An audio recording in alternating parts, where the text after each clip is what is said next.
Bienvenidos a ¿En qué aula nos toca hoy? Hoy continuamos con nuestra sección de egresados que inspiran. Para ello tenemos el placer de recibir a Edward Juárez, cofundador de la multinacional FICO, especializada en conectividad en toda América Latina y licenciado en Administración, egresado de nuestra facultad. Bueno, un placer saludarlos, muchas gracias por la invitación y tener la oportunidad de poder contarles un poco de nuestra historia y cómo Fases es uno de los principales, se podría decir, factores, el éxito que hemos tenido nosotros como empresa. Edward, cuéntanos un poco cómo fue ese inicio y por qué decidiste estudiar administración junto con tu hermano. Nosotros empezamos a estudiar en la facultad con esa ganas de entender más cómo era el funcionamiento de una empresa y poder estructurar todos los emprendimientos que teníamos de una manera profesional, por decirlo así. Y eso, bueno, nos motivó a empezar a estudiar acá, en esta casa de estudios. ¿Qué anécdotas recuerda de su paso por la facultad? Bueno, todo. De verdad que la universidad me dejó varias amistades, muchos recuerdos, grandes relaciones con muchos de los profesores que incluso muchos de ellos siguen hasta hoy y todavía dan palabras, dan consejos importantes, sobre todo lo que es la parte académica y la parte motivacional, por decirlo así. Edward, durante tu etapa como estudiante, ¿tuviste alguna figura resaltante, quizás algún profesor que decías, bueno, quiero ser como él? Sí, bueno, a medida de ir avanzando por todos los semestres, ya después del séptimo semestre que uno empieza a ver materias ya más relacionadas con lo que va a ser la vida laboral, me gustaba muchísimo el área de marketing y uno de los profesores con los que siempre traté de ver materias fue el profesor Joan Romero, un profesor que de verdad yo lo considero como un mentor. Gran parte de los conocimientos que yo tengo de marketing son gracias a él. Eso quiere decir que marketing forma parte de sus materias favoritas. Sí, bueno, en realidad es importante que todos sepan que todas las materias son muy importantes si uno quiere ser un gerente integral. Todas las áreas tocan la empresa y cuando uno las analiza una a una, siempre hay algo que puede ayudar a mejorar muchísimo el funcionamiento de una empresa. Pero definitivamente el área de marketing es la punta de la lanza porque es lo que genera los ingresos a las empresas y entender muy bien cómo está estructurado el mercado, los competidores y poder definir una estrategia que sea ideal es bastante bueno, me ha motivado bastante y de hecho hoy en día todavía lo aplico muchísimo. Edward, ¿qué herramientas se necesitan en el mercado laboral actual para un administrador?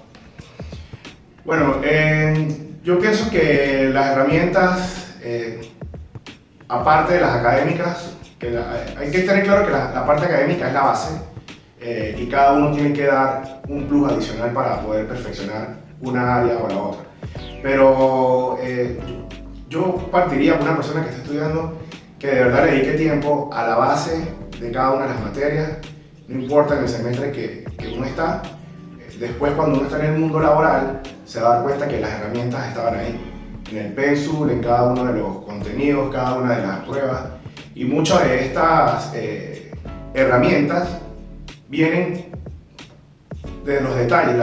Yo recuerdo haber visto 45 materias, si no me equivoco, y cada materia eran 4 o 5 exámenes, y cada examen era una preparación. O sea, por algo estaba ahí, por algo hay que estudiarlo, y gran parte de la analítica que uno tiene, o que yo tengo, por lo menos en mi caso hoy en día, viene de cómo yo traté de resolver esos exámenes, cómo el sistema te prepara, te da las herramientas para poder tomar decisiones y ya uno cuando está en el mundo laboral, ya uno las entiende. Ahora, una vez teniendo claro que la parte académica es importante, cada uno tiene que tener su motivación personal y la iniciativa. Yo sé que hay unas materias que a uno le gustan más que otras, pero uno tiene que pensar que si uno quiere de verdad ser bastante competitivo en este mundo, tiene que entenderlas todas.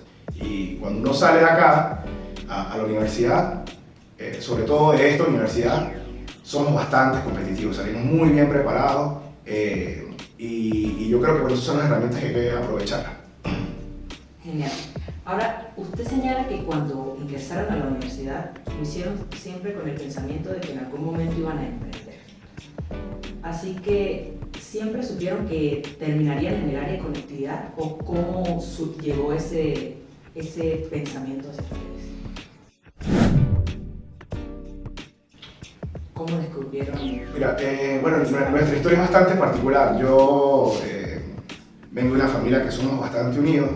Tengo unos hermanos mayores y el mayor es publicista, y cuando empezamos a estudiar acá en FACES, nuestros emprendimientos estuvieron relacionados con el mundo de la publicidad. De manera paralela a los estudios, trabajamos con muchos emprendimientos publicitarios acá en Mérida, y eso nos permitió desarrollar un know-how, por decirlo así, a desarrollar clientes, relacionarte con el cliente, entender cómo establecer un precio, establecer un margen, y nos dedicamos a la publicidad por 6 o 7 años. Incluso llegamos a tener la empresa en Caracas, en la capital, y fuimos una de las empresas pioneras en publicidad móvil en Venezuela en su momento, y recibimos premios nacionales como publicidad alternativa, y ese emprendimiento se transformó en una empresa ya grande, con muchos contratos, con multinacionales y empresas grandes de Venezuela. Nos dio un formalismo interesante. Por factores, se podría decir, de su momento en el país, lamentablemente ese proyecto se tuvo que cancelar porque prohibieron la publicidad móvil en Venezuela en ese momento por un tema de tránsito. Para ser bastante puntual, por qué fue lo que pasó, y decidimos que teníamos que buscar otra alternativa. Tenemos otro hermano que él estudió ingeniería eléctrica y había desarrollado un buen relacionamiento con una fábrica de cables de energía y de telecomunicaciones en Corea del Sur, y nos hacen una propuesta en ese momento. La fábrica de Corea del Sur, con ganas de entrar a Latinoamérica, nos da la oportunidad de que nosotros desarrollemos ese canal. Y nosotros empezamos a hacer ese trabajo, a tratar de buscar distribuidores, a tratar de buscar clientes, y bueno, llegó un momento que decidimos que preferíamos hacerlo nosotros desde cero, y ahí nace FICO, que significa Fibra y Cobre. La empresa nació acá en Mérida, y bueno, actualmente estamos en 17 países de América Latina, y somos uno de los principales, se podría decir, protagonistas del cambio tecnológico que está pasando en muchos países, incluso acá en Venezuela. O sea que ustedes son el vivo ejemplo de decir que cuando una puerta se cierra es porque otra mejor está esperando. La actitud, positivo. Yo relaciono mucho lo que es FICO con Mérida porque me fascina la montaña, siempre escalo todos los picos acá. Y si uno tiene la cima, el objetivo claro, y la perseverancia y la determinación, solamente es cuestión de tiempo de gritar cumple. Así es, Eduardo. Mientras escucho tu historia, realmente se me viene a la mente la frase que dice: el éxito se alcanza cuando coincide la oportunidad con la preparación. Entonces, qué importante es que realmente estemos preparados para cuando se dé una oportunidad, ¿no, Eduardo? Cuéntame un poco más de FICO, ¿cuáles son los valores que los representan a ustedes como empresa, como marca? Nosotros, bueno, tenemos muchos valores, pero el enfoque cultural de la empresa es importante, y gran parte de la cultura está reflejada incluso por la universidad. Nosotros tenemos un nombre propio, nosotros nos decimos ficonianos a todos los que conformamos parte de esta tribu de FICO, Y podría decir que el 30 o 40% parte del equipo viene de esta universidad. Y siempre, cuando nosotros estábamos estudiando acá, veíamos cómo los estudiantes, o nosotros que éramos estudiantes, queríamos irnos a la Procter, o ir a PDVSA, o ir a Ford, y venían a buscar talento, y tenía que ver con la pasantía. Nosotros aprendimos eso cuando inicié la empresa acá en Mérida, que ya empezamos a expandirnos y ya teníamos todos estos conocimientos. Decíamos, bueno, necesitamos crear prácticamente varios departamentos, uno de recursos humanos, uno de contabilidad, uno de administración, otro de mercadeo, y así sucesivamente. Y llegamos a un acuerdo con la universidad, acá con FASE, para crear nuestro programa de pasantías. Eso fue hace más de 10 años, quiero resaltar que FICO ya este año cumplimos 16. Y gran parte de la expansión de FICO se dio gracias a esta estrategia. ¿Por qué? Porque cada país tiene un country manager y la mayoría de los country managers de la empresa han salido de acá de Mérida. Como ustedes saben, acá en Mérida hay mucha gente buena, gente preparada, de buenos valores, de buenos principios, que han logrado salir adelante a través del estudio. Es que yo siempre he dicho que el estudio es el camino para poder dar ese paso que uno busca, que es el éxito profesional, pero eso también está amarrado a la vida de las personas, la vida personal. Entonces, este reflejo de personas, estas personas reflejan el ADN de la compañía y muestran lo que somos. Ahora, en su momento, FICO se estaba posicionando como una empresa venezolana y nosotros tuvimos que trabajar muchísimo para poder que no nos identificaran así, porque la empresa está en Chile, está en Perú, está en Ecuador, está en Colombia, está en Panamá, Costa Rica, República Dominicana, está en México, y hay gente de esas nacionalidades, y decidimos trabajar esa parte cultural, y entonces nos empezamos a llamar como una tribu ficoniana, donde no hay nacionalidades, donde no hay sexo, donde no hay edades, y nos empezamos a integrar. Incluso tenemos un tótem que nos representa, con 4 animales que reflejan lo que es el liderazgo de la empresa. Son 4 animales, está el coyote, el jaguar, el oso y los cóndor, y cada uno tiene un objetivo en la empresa. Y entonces ya ahí no nos nombran si soy venezolano, si es peruano, si es mayor, si es joven, sino un coyote, un oso, un cóndor. Entonces refleja prácticamente lo que somos, ¿no? Una tribu moderna, latinoamericana. Manejamos proyectos de conectividad muy importantes en Latinoamérica. Uno bandera fue la interconexión de la triple frontera entre Perú, Brasil y Colombia por el río Amazonas, beneficiando 400 comunidades indígenas que nunca tenían internet. Entonces, por lo general, este tipo de proyectos, que a lo mejor son de gobierno o son de otras empresas de Europa o de Asia, fue desarrollado por nosotros y fue un éxito rotundo y generó un impacto bastante positivo a esa zona. E incluso fuimos nominados en un premio en las Naciones Unidas por esto, a nivel mundial, y gran parte de eso es talento ficoniano, ¿no? de todo lo que conformamos la tribu. Entonces, bueno, es importante cómo se trabaja la cultura, pero la preparación, todo sale en ese momento. Qué bonito ese sentido de responsabilidad social que tiene su empresa.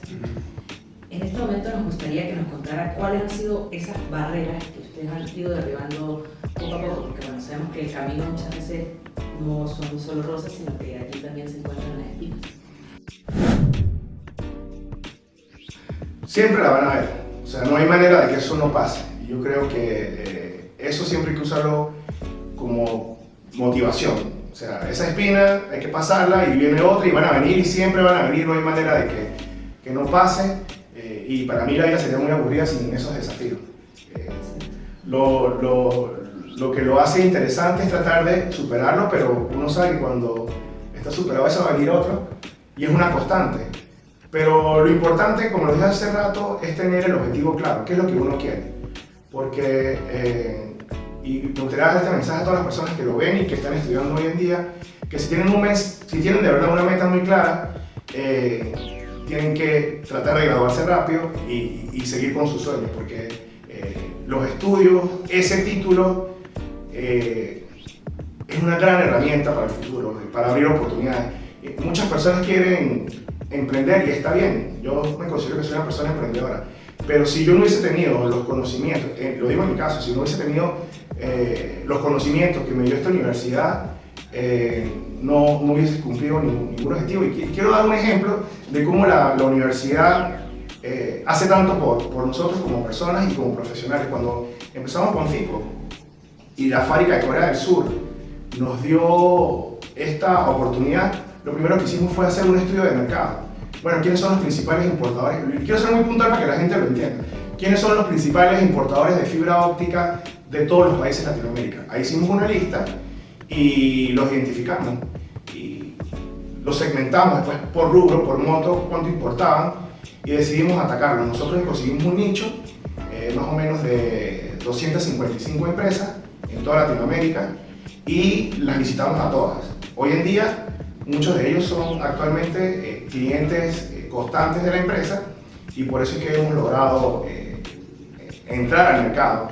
Es un análisis y yo digo, bueno, o sea, ese conocimiento vino de acá, de proyectos de marketing, de posicionamiento, de entender la competencia y sobre todo entender que todos los mercados son una torta que se pica por partes y cómo haces tú para tener una parte, pero también tienes que analizar por qué los otros tienen una parte de la torta. Entonces, al tener eso claro y ver cómo estas empresas que están ahí compitiendo, todas tienen un punto débil y ahí es donde la creatividad se vuelve emocionante y uno define una estrategia para poder ingresar al mercado. Entonces, yo pienso que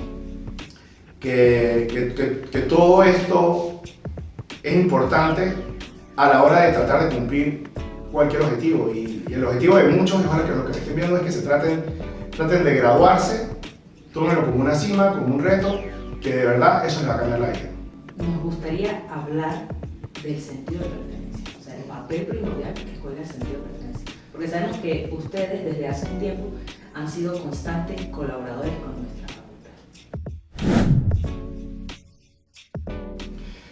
Bueno, y esto es un mensaje también para los que hemos salido de la universidad y ojalá lo puedan ver. El sentido de pertenencia es muy importante. Yo sé que hay mucha gente que estudió acá y están en Europa trabajando y yo pienso que no se pueden olvidar de sus raíces y tratar de entender que es muy importante mantenernos en contacto con esta casa de estudios que nos dio todo y yo siempre lo resalto y nos lo dio gratis. Y nos formó como personas y gracias a eso muchos estamos regados por el mundo trabajando y hoy en día la universidad nos necesita en muchos aspectos. En muchos aspectos yo los invito a buscar los canales de comunicación con la facultad y tratar de ver cómo pueden aportar desde su experiencia a la universidad y resaltar eso, el sentido de pertenencia, porque muchos de nosotros decimos de manera orgullosa que somos ulandinos, que vinimos de esta universidad y gracias a eso, todos lo sabemos, nos abren muchas puertas por el tipo de profesional que somos todos. Entonces, ¿cómo decirlo? O sea, desde el programa de pasantías que actualmente funciona acá, nosotros tenemos un laboratorio de pasantías aquí en la facultad donde actualmente nos siguen saliendo pasantes. Muchos se quedan con nosotros trabajando de manera directa, pero también ayudamos a colocar a otros en otras empresas que conocemos. Y siguen trabajando acá en Media, pero con trabajos internacionales. Yo creo que eso es interesante porque es una manera de decirles a muchas personas, a tanto los que pueden emplear o a los que quieren trabajar, a los que quieren estudiar, que hay rutas. Y yo pienso que acá en Media hay muchas oportunidades para conseguir ese tipo de trabajo. Yo siempre digo, los andinos remotos, que son todos estos profesionales que están graduándose y pueden conseguir trabajo virtual desde acá de Mérida con unos salarios bastante competitivos. Pero bueno, hay que estudiar, pero también esas personas que tengan ese sentido de pertenencia y puedan traer esas oportunidades acá a la universidad, no importa la carrera o la facultad, pero tener ese sentido de regresar un poco a la universidad, lo que tanto hizo con nosotros. Eso es muy importante lo que dices tú, Edward, de que por más que vivamos fuera de Mérida, fuera de Venezuela, no debemos olvidar las raíces. ¿Okay? Hace poco nos mencionaba justamente el profesor de que FICO colabora con el mantenimiento de las áreas verdes de la facultad. Cuéntanos un poco de qué más hace FICO por la facultad. Bueno, nosotros tenemos ya 3 o 4 años trabajando formalmente con la universidad, una alianza que hicimos. El primero fue recuperar las áreas verdes, que bueno, no solamente recuperarlas, sino mantenimiento constante con todos los productos que se necesitan para poder cortar la grama, gasolina, en fin. Eso para nosotros fue como el puntapié inicial, pero después hicimos un laboratorio en una aula donde hay 8 puestos de trabajo, hay computadoras y donde los pasantes desarrollan ahí todas sus actividades. Y bueno, actualmente estoy acá casualmente ahorita porque apoyamos un proyecto de conectividad acá en la facultad para que todos los edificios tengan Wi-Fi. Acabo de probar el Wi-Fi en el edificio G. De verdad que está muy bien, tiene 100 megas, vamos a hablar con la empresa proveedora de servicios para que lo lleve a 300 megas y cuando vengan todos los estudiantes puedan tener conectividad. Entonces, hay un dicho que dice casa de herrero, cuchillo de palo. Sí. No podemos estar por el mundo trabajando en proyectos de conectividad y este sentido de pertenencia que tenemos en la universidad no puede no tener buen internet. Entonces ha sido un proyecto que nos tocó traer fibra óptica desde la avenida, actualizar un poco todo lo que son los equipos de acá, de cada uno de los edificios. Y bueno, estar atento siempre que uno tiene la oportunidad de poder venir, ver qué otras necesidades tiene la universidad y ver cómo uno puede seguir apoyando. De hecho, nosotros como estudiantes, pues, le damos el Dios le pague porque de verdad, como sabes, FACES tiene algunas materias que son virtuales. Entonces muchas veces los muchachos salen corriendo de la materia presencial para llegar a sus casas y no perderse de la clase virtual. Y el tener acá ya en nuestra casa, como dice, la oportunidad de conectarnos de una vez, pues de verdad que los muchachos van a estar sumamente contentos cuando estén ahorita en abril a continuar el semestre. A mí me gustaría ir finalizando el episodio con una pregunta bastante significativa y es ¿cómo ustedes, hermanos, consiguieron ese equilibrio y logran complementarse para llevar a FICO a la cumbre? Bueno, de verdad que la base de la sociedad es la familia. En las familias te enseñan todo lo que la universidad no te va a enseñar, la otra parte. Y todo eso, de verdad que en nuestro caso ha sido muy importante, ¿no? Tener esa intención o esa voluntad de hacer que funcionen las cosas. Sé que no es fácil, de paso, en este caso particular, FICO lo lideramos Edgar y yo, que somos gemelos, y de verdad que siempre fue una ventaja. Él se dedicó más a armar la estructura de la empresa y yo a desarrollar negocios y abrir mercados, y fue gracias a eso que pudimos también expandirnos muy rápido. Yo abrí un mercado y él armaba la estructura y estaba más pendiente de ese trabajo estructural de la empresa. Entonces, desafíos como todos, se los digo porque tengo un hermano gemelo y tampoco es que estamos de acuerdo en todo, pero las organizaciones son así. Las organizaciones son ideas de muchos lados y hay que aceptarlas, hay que entenderlas con respeto, con humildad y siempre buscando el objetivo que todos quieren, que es llegar a la cumbre. Así es. Bueno, Eduardo, realmente para nosotros ha sido un privilegio poder compartir contigo este episodio y que tú le transmitas esa experiencia, esa historia a los estudiantes. Yo considero que desde nuestro nuestro caso como estudiantes a veces necesitamos esos referentes, esos líderes que nos digan y como que sí se puede, o sea, hay que echar para adelante, hay que estudiar. Entonces, bueno, realmente agradecido por tenerte en este episodio. Gracias. Nada, gracias a ustedes por la oportunidad. Y bueno, un mensaje a todos los estudiantes, ojalá que puedan ver esto y aplaudirlos por la iniciativa. Yo pienso que va a ser muy importante transmitir la idea, ser positivo, que tienen una facultad espectacular, con profesionales de alto nivel y que les va a servir muchísimo para el futuro, de verdad. Y felicitarlos por su podcast y les deseo mucho éxito. Amén. Gracias. De la sección Egresados que Inspiran. Nos vemos en el próximo de ¿En qué habla nos toca hoy? Atentos a nuestras redes sociales y no olviden suscribirse a nuestro canal.